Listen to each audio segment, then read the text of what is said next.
We are. Oh, wait.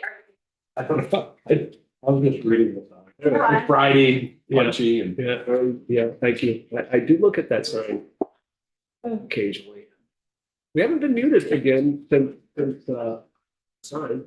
Oh, sorry, we're live. I apologize. Welcome to the House Judiciary Committee this Friday morning, April 5th, and we are going to get some additional testimony on S-195. And we're going to start with Marshal Paul from the Defender General's office. This afternoon, we're going to have a quick walkthrough of the remaining section or two that Ben didn't quite get to the other day, and then we're going to hear from Judge Zone. Well, welcome, Marshal. Thank you. Good afternoon. And let me just get my notes up. This is Afternoon somewhere. big and complicated bill. It is. So thank you very much. I'm Marshal Paul from the Defender General's office. And we have sort of, I'll go section by section through 195 because we don't have a simple position on this bill. This isn't one where we are like, we're opposed to it or we're in favor of it. It's a bit more nuanced than that. So I'm going to go through section by section. And the first section that I'll touch on is section 1 on page 2, lines 12 through 14. And this section we believe is unconstitutional because what it really does is links cash bail with a person's propensity to commit additional crimes. And the Vermont Supreme Court has been ruled repeatedly that cash bail can only be tied to ensuring future appearance in court, to ensuring that someone's not fleeing to avoid prosecution. And that is a really disconnected question from has somebody committed further crimes. In fact, one of the things that, there's been a lot of talk in this bill about repeat offenders and about people who have, large numbers of counts, 10 counts, 20 counts.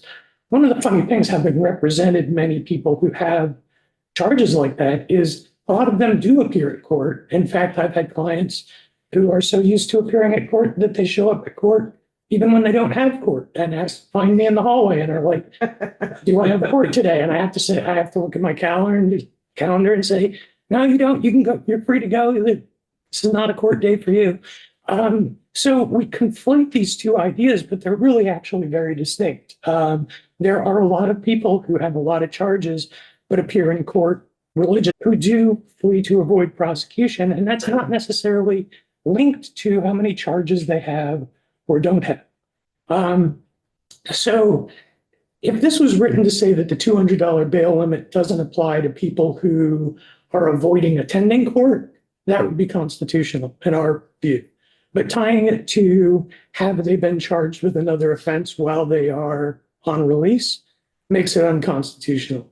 And there's both sort of the constitutional reason and also a practical reason for this, because if you say that we're going to tie cash bail to repeat offenses, what we're really saying is if you're poor, you can't commit repeat offenses. If you do, you're going to be incarcerated. If you're rich, you can commit repeat offenses and pay your way out and not be incarcerated. And that's just not a good policy. That doesn't make sense. We know that whether or not people are poor or rich, that shouldn't factor into the question of is somebody going to jail or not. I'd also like to address one question that was posed to Attorney Novgorowski when he was doing the walkthrough the other day. And somebody asked the question whether a VCR is another offense that would sort of count toward that $200 cap. And he stated that it would only be if the VCR was itself a new offense, but that's not true. A violation of conditions of release is an offense. And so under this provision, if you were, if you had a charge and then you committed a violation of condition of release, the $200 limit would not apply to you, whether that violation of condition of release was, substantial, like you had committed a new crime, or whether it was something really minor. And before I go further, I want to talk a little bit about VCRs. VCRs are one of the most commonly charged offenses in Vermont. Last time the legislature looked at VCRs, I think was in 2016. And at that time, they did a county by county survey, and it ranged from 10% to 30% of the docket in every county was violations of conditions of release. In one county, 1 out of every 3 charges was a violation of conditions of release.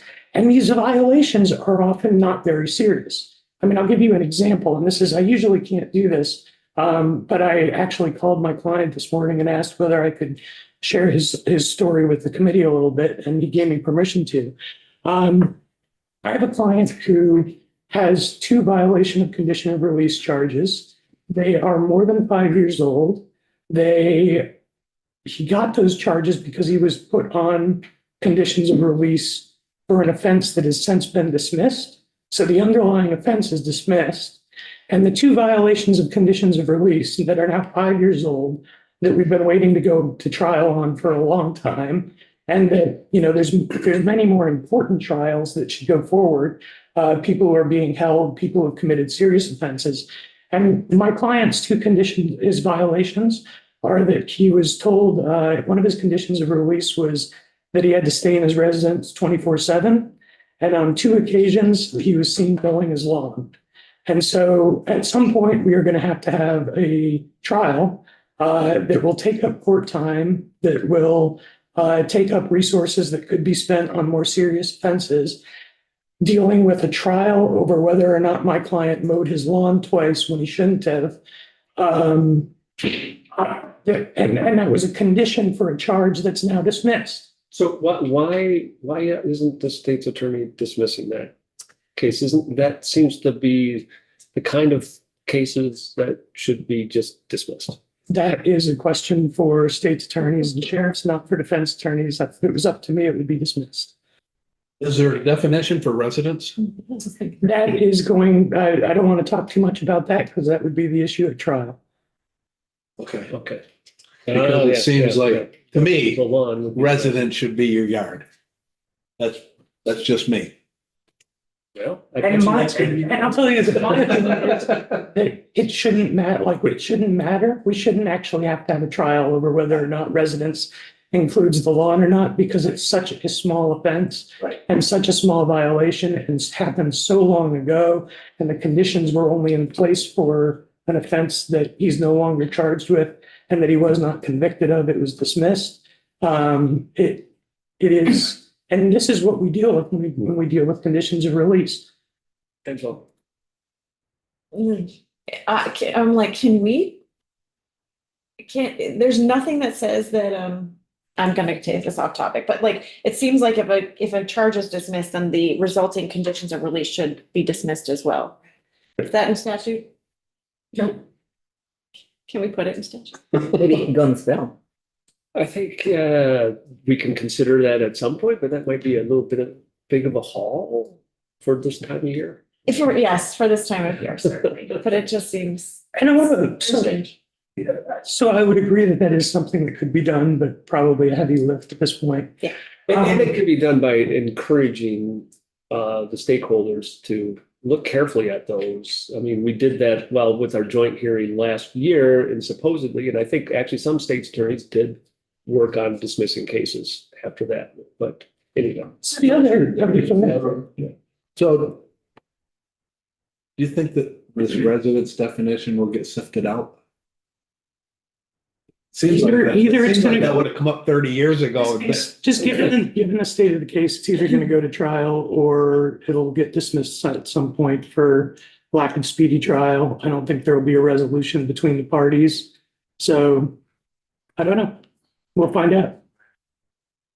Marshall, are there lots of cases like this, or is this just Yes. an outlier? No. In fact, there are many, many, many cases like this. Violations of conditions of release are generally, I shouldn't say generally, I don't have statistics, but the vast majority of them are not new offenses in and of themselves. They are, Right.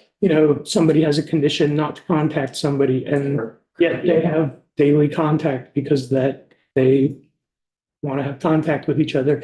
And then that can stack up dozens and dozens of violations of conditions of release. So if we were to ask the state attorneys for data, would we say how many people have violations of conditions of release or non-criminal conditions? I mean, like what? That could be, I'm just wondering how to tease this out. I mean, I think that would be a great question. I think there is a big distinction between violations of conditions of release that are themselves a new offense and what I would call the technical violations, which are violations of rules that the rest of us don't have to follow, but this person does because they are a released criminal defendant with conditions of release. And I also want to talk about sort of why this is such a problem right now. This is such a problem right now because of the backlog. The longer that people stay on conditions of release, the more there's going to be violations of conditions of release.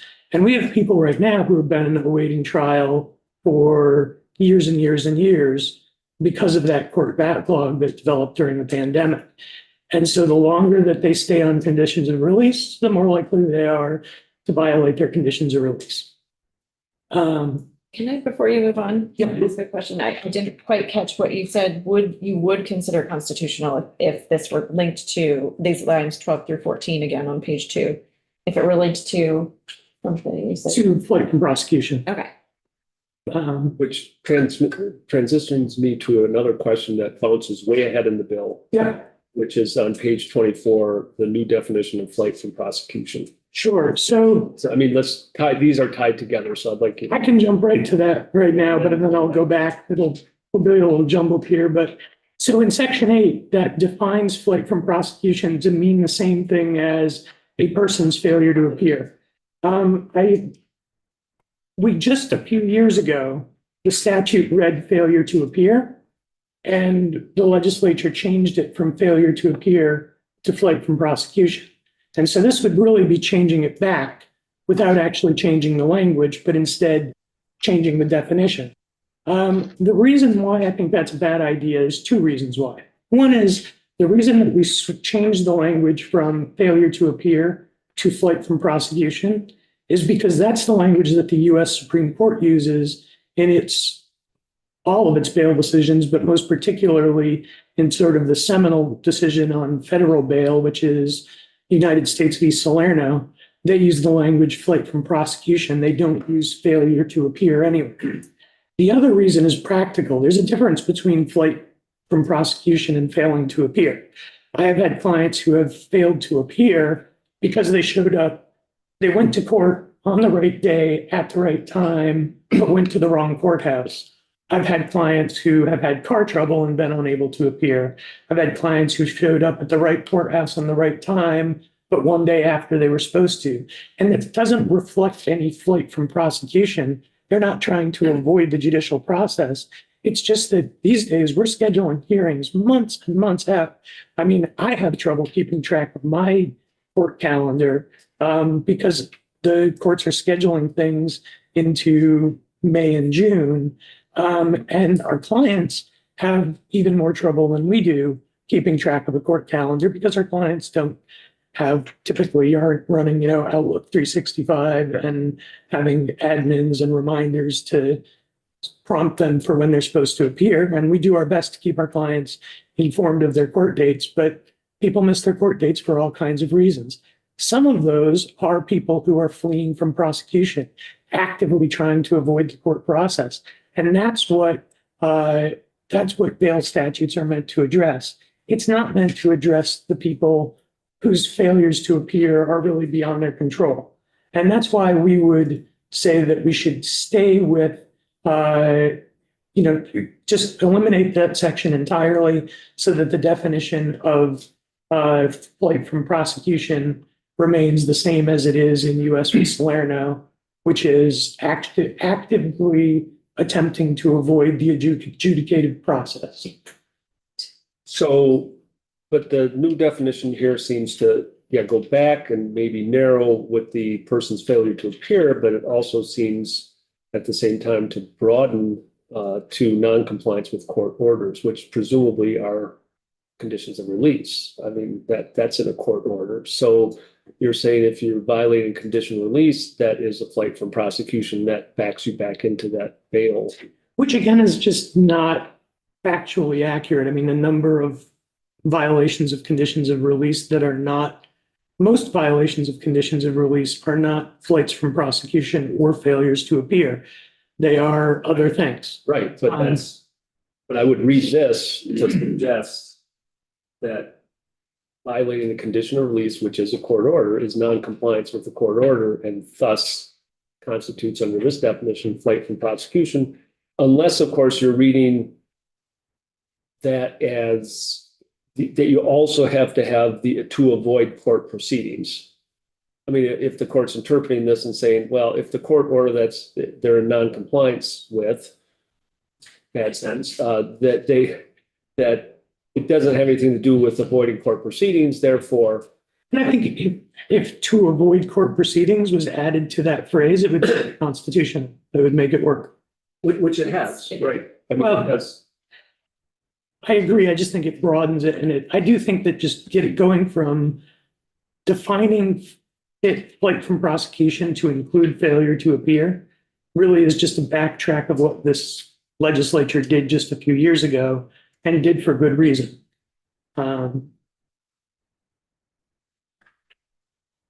Right, but if the failure to appear is again tied to avoiding court proceedings, then. But then do we actually need to change it at all? Because flight from prosecution already is defined as actions taken to avoid court proceedings. Yeah, Right. it strikes me that this may be a question for Judge Zone or something. It's like, I just wonder, it makes me Yeah. wonder if it hasn't been interpreted to include violations of conditions or failure to appear. Definitely get into it. So I'll do it back unless there's further questions. Section 2. And so this is page 7, lines 8 through 13. Is that right? Yes. And we are completely fine with this from our perspective. Courts are already doing this. And this maybe does provide some reminder to judges that these are factors they should be considering. But from our perspective, these are already the factors that courts do consider. And so it, from our perspective, makes no change. So section 3, starting on page 10, is about the home detention program. And just generally, what we would say about home detention is that it's an underused program. It serves very few people, but it's an important tool in particular cases.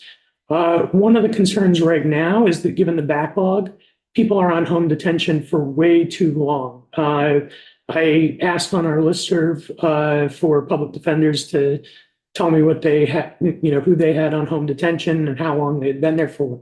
And there's people who've been on home detention since the beginning of 2020 and are still on home detention with no sanctions, but still haven't been brought to trial.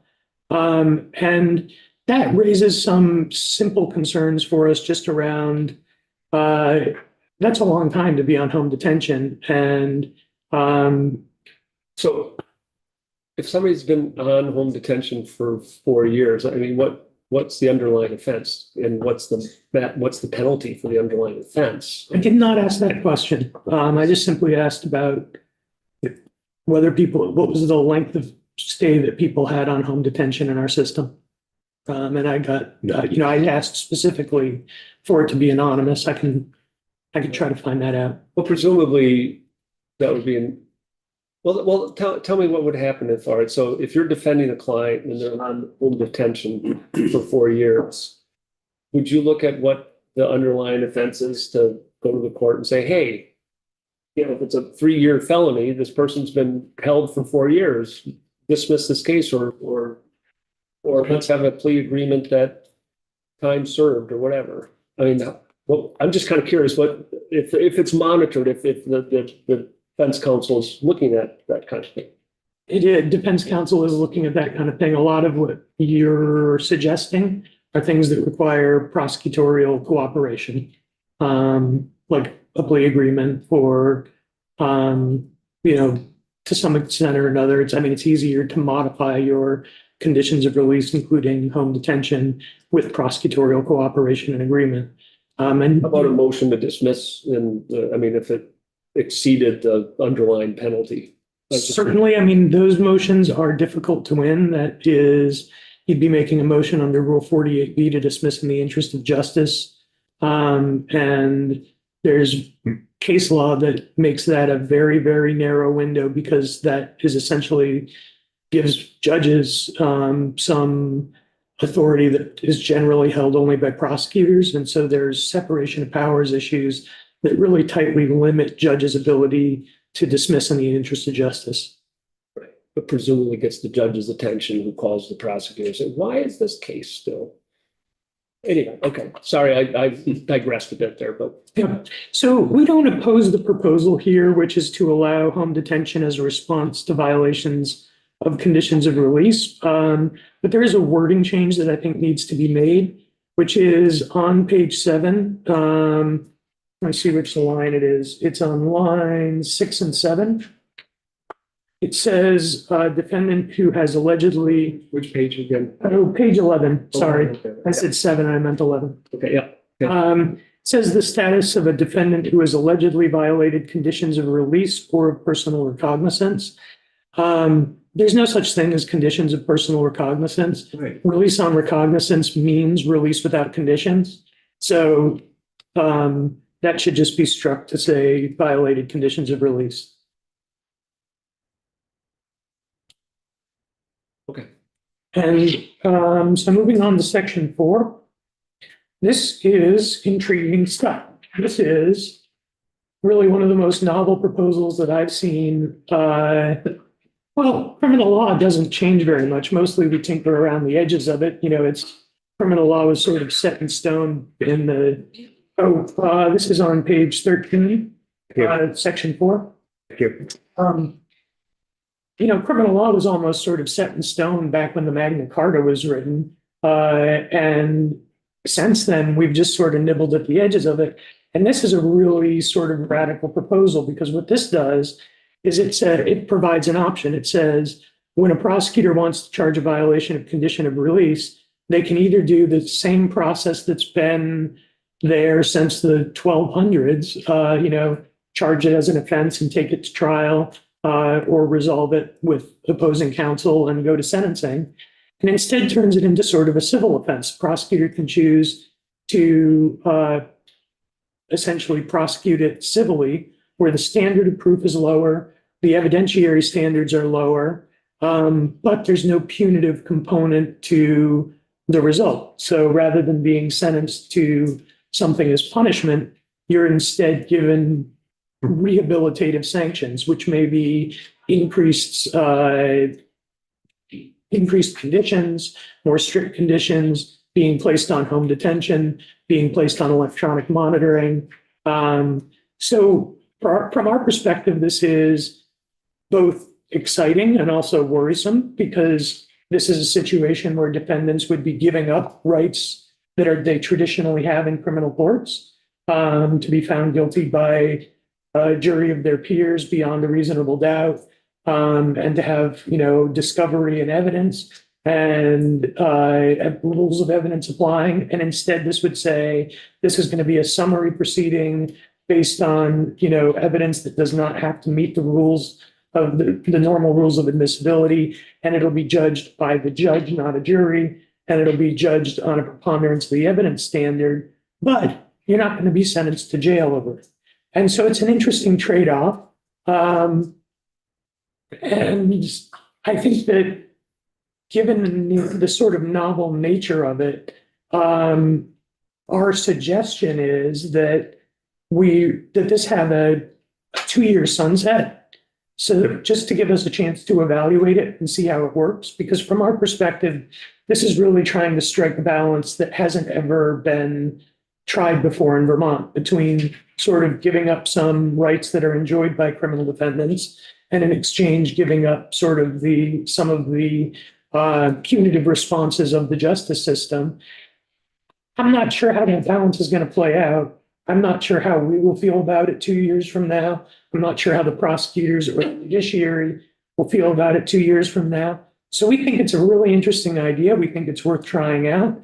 But we think that a 2-year sunset would be prudent just to force a reevaluation of it. And if it's working great, make it into a permanent part of the criminal code. And if it's not working, then it can be scrapped. You have hope for it.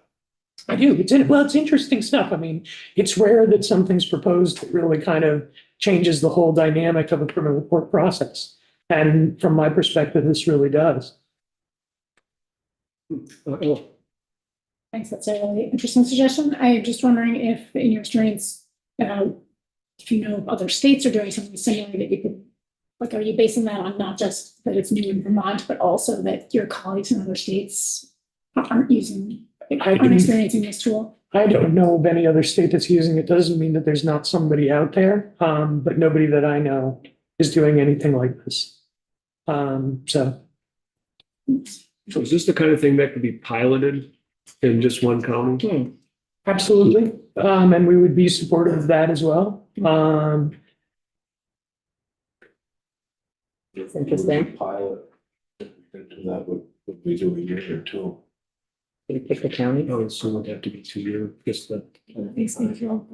What would be the benefit of a pilot over just the sunset approach? Because like my gut would be just like, I think it's interesting. I like the idea, but like, yeah, see if it works for 2 years and don't make it specific to a particular state's attorney because like there's all these other factors. In order to really get data on this, we need to know how it works statewide, not just know how one particular state's attorney implemented this program. So just projecting, I mean, not projecting, but I have a little idea, but we're going to hear much more from state's attorneys and the court that I think Judge Zoney is going to explain several reasons why this might not be a good idea, or it can already be done, or whatever. So I just know that there's not uniform buy-in on this, and I just wanted to get Marshall's opinion understand that that might be a fallback if they make good points. So we hear from Tim next week and Zoney this afternoon. So that's why I brought that up even. Yeah. So moving on to section 5, which is the creation of a new electronic monitoring program. We believe that electronic monitoring is an underused tool, but the devil is really in the details of implementation. And our concern is that we should be using electronic monitoring to get people who currently have to be incarcerated, but maybe could be released if they were electronically monitored to ensure that they would appear in court and not present a danger to the public, rather than to take people who are currently under normal conditions of release and put them on electronic monitoring as an addition to their conditions of release, because electronic monitoring is incredibly invasive. There was a US Supreme Court decision, and I'm going to blank the name of it. It was the decision that was about whether or not a police GPS placed onto a car was a search. And the US Supreme Court determined that it was in fact a search. And there was a lot of discussion about how invasive that actually was. They And determined it was a search? It was a search. And that it was actually a particularly invasive kind of search because they showed that, it really just how much it revealed about a person that, when they go to the drugstore, and what does that mean? When they go to somebody else's house, whose house is it? And what does that mean? And, how people have been, they're actually often a tool used by private investigators to catch people having affairs. It's very invasive. A real lot of details about your life are revealed when your movements are tracked. So was it a person that was under home detention and then the tracker was put on the car? Is that what happened? Or? The Supreme Court case? Yeah. No, this was a US Supreme Court case. I forget which jurisdiction it originated out of, but I believe it was a drug case, and it was simply that police at the time had the understanding of the law at the time was that police could put a GPS monitor under somebody's car without a warrant, and that was not, that was not a search. Right. And so you didn't need a warrant. And the Supreme Court said, now, because of the kind of information it reveals, and because you're actually physically placing something on the car, it is in fact a search. And so you can still do it, but you have to get a warrant to do it. So we're supportive of the idea of increasing electronic monitoring, but what we would propose would be some language probably in subsection C, which is on pages 16 and 17, starts on line 20 of page 16 and ends on line 6 of page 17. We would propose some language that would just require that a judge make a finding that, but for electronic monitoring, this person would have to be incarcerated. And that's not a foreign concept. Our current home detention program has that language in it. And it was for exactly the same reason, which was we don't want to make this a way to get more people into sort of a higher state of surveillance. We want to take it and take people who would otherwise be in, an ultimate state of surveillance and loss of liberty, being locked up, and move them into a category where they still have a high state of surveillance, but that's sufficient to ensure public safety and appearance in court, but doesn't require them to be locked up. So what would be an example of somebody who would be put under electronic monitoring, but not be the level of the town? I think it's, that's good. Trying to It's find a out good what- question because we've never had electronic monitoring the way that it's described. Well, I shouldn't say that. We've had one small pilot of electronic monitoring the way it's described here. The home detention program is not full-time electronic monitoring. People are not monitored 24/7.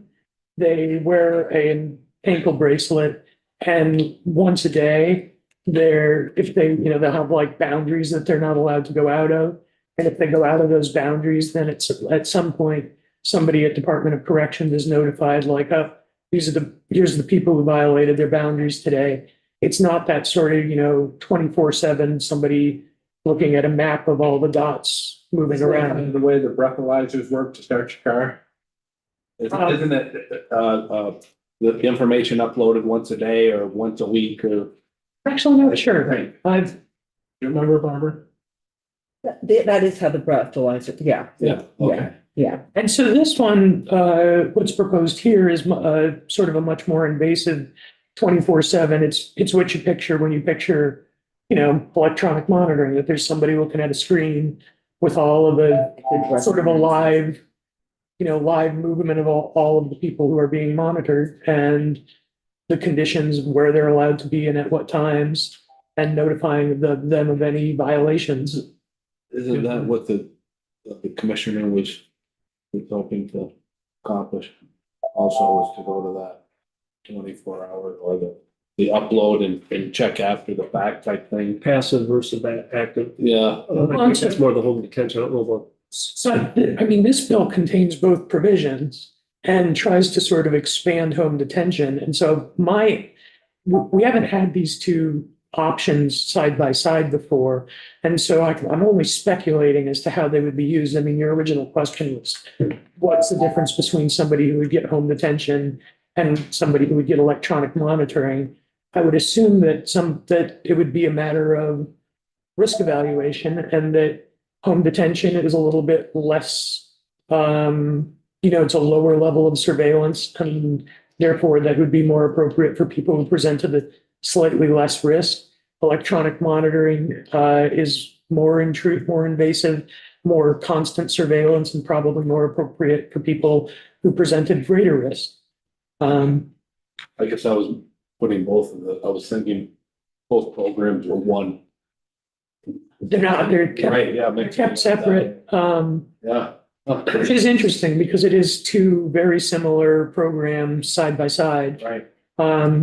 But that's what's in the bill, and I imagine that was sort of to create graduated levels of surveillance. So before you go on that idea that you just mentioned, are you saying that that this is an option to them actually being incarcerated, that they've been charged, prosecuted, or convicted, I mean, or subject to a plea agreement, or is it that the underlying condition of release or the underlying offense would be incarcerated if, I mean, I'm trying to understand it, because if it's, explain it a little more. So this wouldn't apply to anything post adjudication. This would be, this is for pretrial stuff. So what I'm suggesting is that it would be people who would otherwise be held without bail.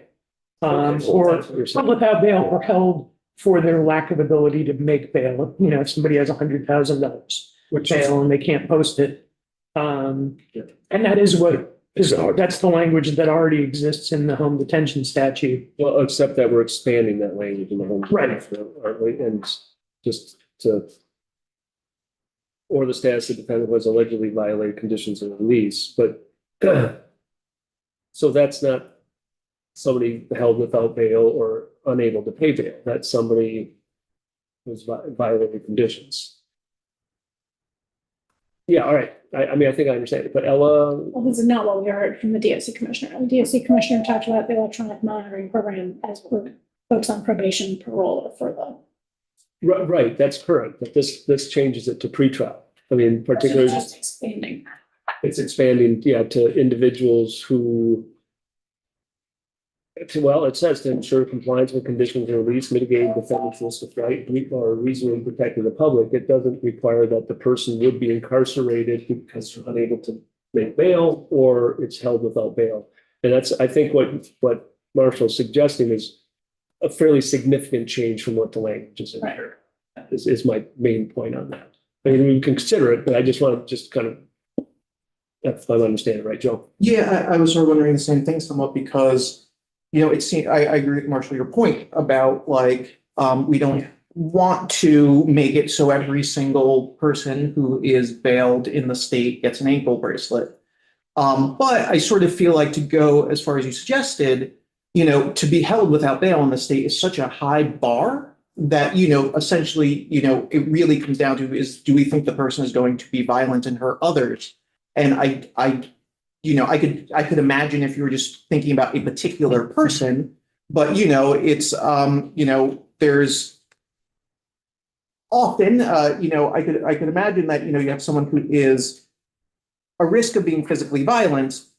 That's why typically we hold them, you know, without bail, unless they're, you know, it's a crime that's going to be potentially jack or life in prison. And so like I'm sort of wondering, is there a middle ground between, you know, everyone gets an ankle bracelet and like it would become a very, very, very small subset of people who I think would have been held without bail and then won't be because of the monitoring program. And I think there's got to be a middle ground between those two extremes. So I think that almost there, I mean, the pretrial supervision program provides kind of a middle ground in that scenario. Right. That you have to have 5 dockets and there's other requirements for that. I mean, is there something like that we could do that's in between what you suggested that would still allow individuals who would be on conditions of release can make bail and is not being held without bail? I mean, I don't think we would support that. And I think that there are a lot more people who are held than just people who are so, you know, apparently violent that they're a danger to the public. I was looking recently at a snapshot of just everybody who was currently being held, either without bail or for lack of ability to pay bail. And there was a lot of people who were being held for the lack of ability to pay $200 bail, $1,000 bail, $5,000 bail, $10,000 bail. And that might be a very appropriate use of electronic monitoring, because otherwise those people are held. There's also people who are held for lack of a responsible adult when they've had a condition of release that says you can be released, but only into the custody of a responsible adult. And some of those people don't have responsible adults in their life. They don't have anybody that the court will approve as a responsible adult. And so they remain held for lack of a responsible adult. That's another category that I think electronic monitoring might very much serve their interests. I also think people who this whole bill is sort of framed around the concept of repeated violations of conditions of release. And there's people who are held not because they can't post bail and not because they fit into any of the categories for hold without bail, but because their bail's been revoked, because they've committed too many violations of conditions of release. And you can have your bail revoked under section 7575. And that's another category that might fit into that electronic monitoring, serving their interests group. So can it be, because right now, unless I'm missing it somewhere, the home detention is for somebody who has violated the condition of release. Can we have it clarify that this is to apply for, like you said, for those who would otherwise be incarcerated, and meaning people who are held without bail, which seems less likely they would get this, and those who can't post bail, but then also those who have violated conditions of release. Is that? it would be an improvement. Yeah, I mean, it would be similar, then it would be very similar to home detention. Wait, you just said home detention. Did you mean I electronic? meant electronic. Okay, good. I understood. Okay. Yeah. Thanks. I thought so, but I was like, oh, we're talking about something different. Yeah, no. So that gets us to section 6, which is all. May I ask a question? Karen. Oh, yeah, Karen and then, oh, So I appreciate that the clarifying that piece of it, because I don't think that is clear, but the other piece I don't think is necessarily clear, and I don't know if we want to add it, is the whole idea of passive or active monitoring, because I think I heard from the commissioner that it is passive monitoring is what they're doing right now. And it seemed to be that even with this expansion, it would be passive. But I don't know if there is language in there that's saying that at all. And if it is active, he made it clear that there was going to need to be more resources and staffing.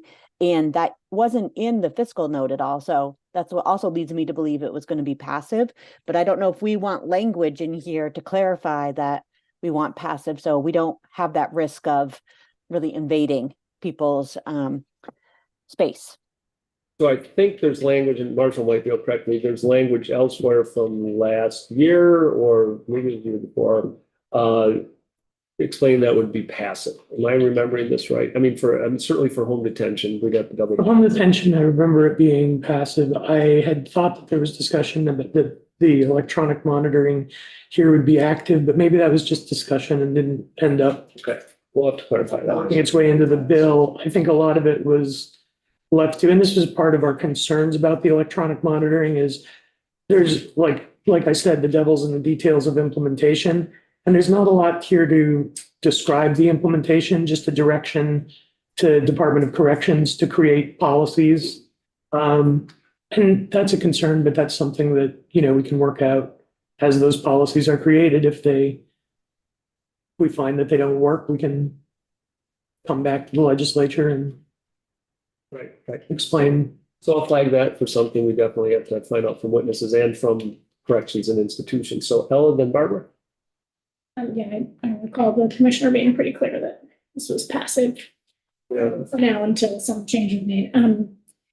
So you're suggesting adding this language, but for monitoring would otherwise be detained or incarcerated. But since this is a condition of release, it's all subject to the requirement of least restrictive. Correct. So is that really needed? I think so. I think that having it clear that this particularly invasive condition of release is only for that group of people is different than the requirement that the conditions imposed be the least restrictive necessary to ensure appearance and public safety. Is Barbara then Angela? So for the pre-trial, do you have any, can you talk about the pros and cons of that program being run by DOC? So you're talking about section 6? Yeah. Yes. So I don't have anything to say about the pros and cons of it being run by I DOC. don't mean like how DOC runs, I just mean like from a philosophical. Yeah, I don't actually have an answer there. This is a new idea to Vermont. It exists in other jurisdictions. It exists in the federal system. So I'm a little bit familiar with how it works in the federal system. How it works in Vermont would really be new. And I think our main concern with the language in section 6 is just that the threshold for getting in, having not fewer than 5 pending dockets, we think that's just sort of an odd threshold to use, an odd qualification to use, because how many pending dockets somebody has often depends on how they're charged, where they committed an offense, and frankly, how backed up the courts are. The longer the court backlogs are, the more people have 5 or more pending dockets. And what we don't want to see is, for example, something as invasive as pretrial supervision used on someone who has, 5 pending dockets that are all unlawful trespass because they keep walking across their neighbor's yard on a shortcut to the street, or some minor offense like that. And so what we would propose would be in section C1, which is lines 18 through 20 on page 18, and it goes on to page 19 a little bit, that rather than having it depend on how many pending dockets you have, that it be based on some number, and maybe even a smaller number, of pending serious dockets. So, for example, if it said instead of 5 pending dockets, if it was 3 pending dockets of listed offenses, that's actually more worrisome. When you have somebody who's got 3 pending listed offenses, that's somebody who there's some evidence there that they really present a threat to the public. And if that can be mitigated with pretrial supervision, then great. But if it's just the fact that they have, there's people who pick up 5 pending dockets in a day just because they had a bad day. And really what they need is some substance abuse treatment and some time and place to get well. So can I ask you just a follow-up question on just that, and then to Angela, but if you have 3 pending dockets of listing crimes, how likely are you to not be getting held without bail? It depends. I've certainly had people who have had multiple listed crimes and not been held without bail. And that's actually kind of in line with what my question was, that when we were back on talking, in section 5, talking about this, the potential modification to the electronic monitoring program, and you're describing the possible scenarios in which a person could be held without bail, could be detained or incarcerated. And it sounds to me like you're saying that there are actually a lot more, I guess, facts sets or scenarios under which a person could be held without bail than what is sort of presented in the Constitution. Yes, absolutely. I'm just on top of the ones that I wrestling with mentioned, there's also violations of probation are presumptive hold without bail, even if the violation is very minor. If you have a condition of probation that says don't leave your house and you go mow your lawn, that can be a violation of probation, which is a presumptive hold without bail, even if it's not a new offense. So there's a lot of ways that you can be held. All right, thank you. I'm just having a hard, every time I think I get it. If you're getting the feeling that bail and hold witouts, while there's some system to them, there's also some arbitrariness to it. I would agree with you on that. That there is a system, and that ensures some level of standardization. There's also quite a bit of sort of arbitrariness, and honestly, just the facts of individual cases lead to results that surprise people. And We've I would had think judges that would vary by just They absolutely do. judge's discretion. There's judges who have publicly come out and said, I like bail, I like setting bail. That, absolutely. Thanks, you just confirmed my confusion. I'm sorry that, because doesn't sound very helpful. Well, the confirmation is always a little helpful, so I'll take it. She knows she's confused now. Yeah. She wasn't sure. Sure, I was confused. No. Beyond a shadow of a doubt. Move on to section 7, which is about the revocation of the right to bail. Did you have anything more on section 6? You covered it just as far as the 5 dockets. Right, is that we're concerned about 5 dockets. We think that's kind of an arbitrary measure. Whereas looking at the seriousness of the offense would be a much more appropriate measure. So then in section 7, which is the section on revocation of the right to bail, which is, as I said, one of the ways that you can be held even though you don't fit into one of those constitutional provisions. We're okay with this, with all of this extra language, starting on line 19 of page 22 and going on through most of page 23 is really a codification of existing case law. And we've read through it and I think it's an accurate codification of case law. And so I have no problem with that being included in statute. So, bottom of page 22, line 19 through 21, that's new language or no? New language to the statute. It's language that is a sort of summary of I think a couple of cases that have interpreted Rule 7575. Yeah. You're talking about the top of page 23, right? Yeah, Or no? yes, well, it starts on the bottom of 22. Well, the section does, but not the new language. Well, It's on like mine, different. I might have a different version than you. I have Oh, you 3.2. don't have as passed by 7, okay. We're only Okay. looking at as Yeah, passed we're by looking at. which hasn't I think it's changed. lined up, so- My understanding is it hasn't changed. Well, The reason I'm asking that is because on our version, at the bottom of page 22, it's not underlined. right, okay. That's why I was asking. That is a pagination problem. I should have used the subsection. So starting with subsection B, Okay. the new language. Thanks. From our perspective, that is an accurate reflection of case law, and we have no problem with it being included in statute. Section 8, we already discussed. And section 10, I'll talk about briefly, which is, I don't think the legislature is allowed to do this, but I also don't think that it changes anything.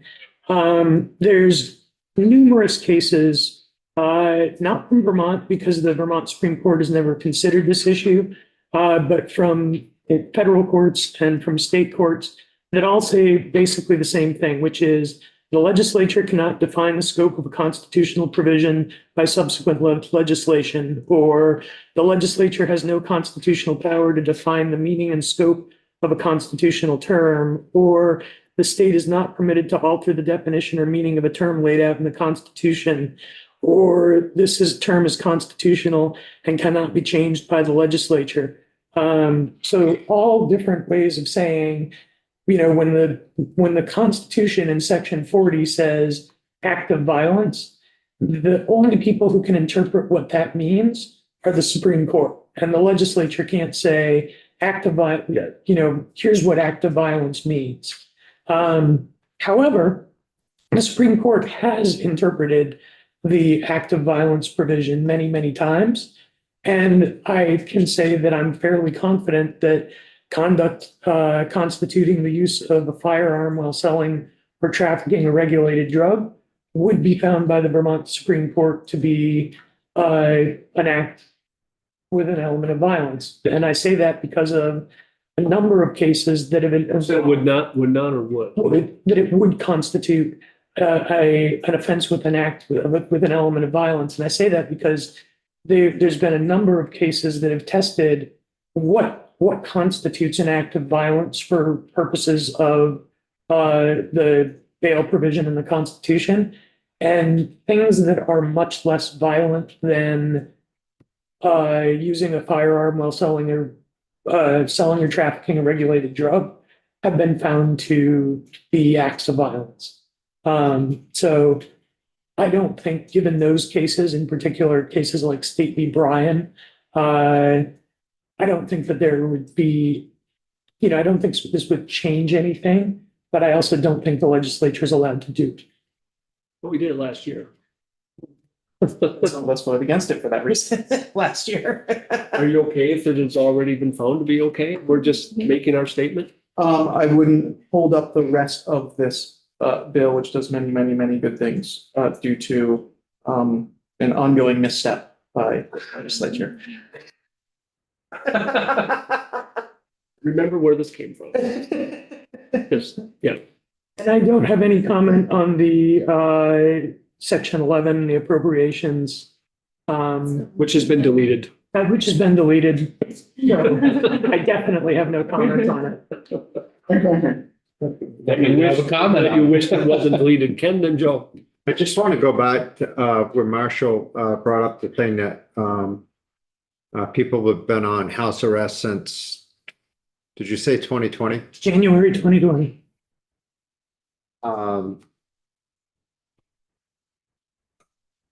If that is happening, I'm not sure why the judicial system is not on top of that. Why the people on house arrest are not coming forward. Maybe they are, but there's really no excuse for that. And as far as I'm concerned, the judicial system should be held accountable for that.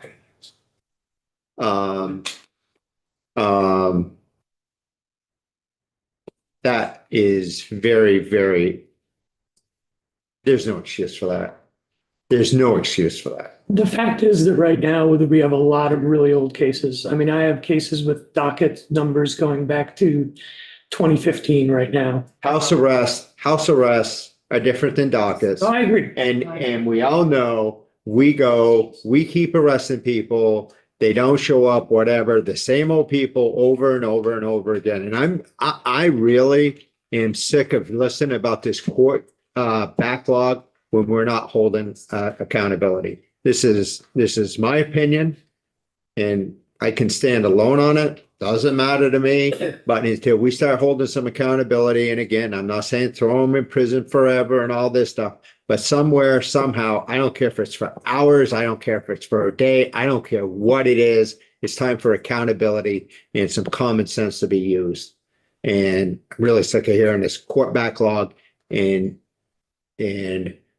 excuses for people not doing their damn jobs. That's my rant, hopefully for the day. So you should vote for the resources we're trying to give the criminal justice system to make sure that they can. If you're, okay, so you want to go down that road. So here we go. If you're You open the door. you're damn right I do. Fine. If our resources were being followed with what was already presented and we were following those resources down the road, we wouldn't be in this mess we're in right now. Thought I was getting arrested. I'm not. Then they would just add to the back. It's okay, you would. No, it wouldn't, because we'd be holding people accountable. What'd you do? So there's a Just lot speaking there. my that's- mind. Yep, there's a lot there, but I'm gonna go to. Is it Joe and then Karen? Yeah, I had a question. I'll leave that one be. But I actually want to get your opinion on all things on section 12. Effective date. Yeah, that part had been deleted. So, I asked this question earlier. It's effective on passage. And I asked this question to some other witnesses. And I'm curious of your opinion. Do you think it makes sense, the bill as it currently is, understanding there might be some tweaks for it to take effect on passage? Or do you think that in order for these programs to properly be fleshed out, it would need some delayed implementation? I think it would probably need a little bit of delayed implementation, but not much. My suggestion would be a July 1, sort of the traditional effective date. And part of the reason for that is that the judiciary, the prosecutors, and the defense all have big trainings that we do for our entire systems in June. And so that's when we would be because this is a lot of new law, and if this passes, it will require, training for all of our attorneys on really everything in the bill. And that would be, the time for that is June. So a July 1 date would be sensible from my perspective. At least give us a chance to train on it. After that, we can figure it out as we go. Any other, oh, Karen has a question. Yes, so I'm bringing us back to page 2 and just appreciate Marshall you bringing up the that your office does not like the $200 limit for bail being removed because it's not sitting well for me either, and I'm trying to understand why it's not sitting well. And so I get the piece of the I think you said like it shouldn't matter how much you make for it, but I also wonder if there's something around the disparities of who is initially charged to begin with. So like you're already setting somebody up for being at risk for that. I just don't know if there's more that you can speak to that, because I'm having a hard time with that. I was like, something just doesn't seem right or sit right or feel fair with me in that. And if you can just reinforce those talking points again, that'd be helpful. Certainly. I mean, I think to address your question specifically, there is a disparity in who gets charged. Most people who are charged with crimes in Vermont are poor, indigent, qualify for public defense services. And the imposition of bail does have to take into account what somebody can afford to pay. But honestly, the whole idea of bail doesn't actually work. Crime Research Group did a study on people who in Vermont who had bail. I mean, the whole point of bail is to ensure that people attend the court, don't flee from prosecution. And so they looked at 2 groups of people, which were people who were released on recognizance and people who were released on some form of bail. And they appeared for court at exactly the same rates. It was 85% and 85%, and 15% of people missed court, whether they had bail or didn't have bail. The idea of posting bail is to give people the sense that, like, if you were considering running from the state to avoid prosecution, you would never get the money that you put up for bail back. And that's supposed to be the thing that entices you to come back. But when we're talking about our clients who really are indigent and don't have a lot of money, what $200 bail means is that's just money that you have to come up with in order to get free. Nobody is deciding, like, you know what, I would totally flee the state to avoid prosecution, but I want that $200 back. In fact, people who flee the state to avoid prosecution, they do that even with high amounts of bail. So I don't think that the two are actually as linked as people think they are. People think that setting bail really gets people to come back to court, and the evidence is that it doesn't. And that the effects of that fall particularly hard on people who are poorer, not people who have the money to pay bail. So from my perspective, it's an ineffective system, period. And that most of the time, what the effect that it actually has is not to ensure anybody's appearance, but for people who can't afford it, ensure that somebody gets incarcerated. Thanks. You good, Karen? Yep. Okay. Any other questions? Thank you very much. That was perfect timing. Look at that. So we're gonna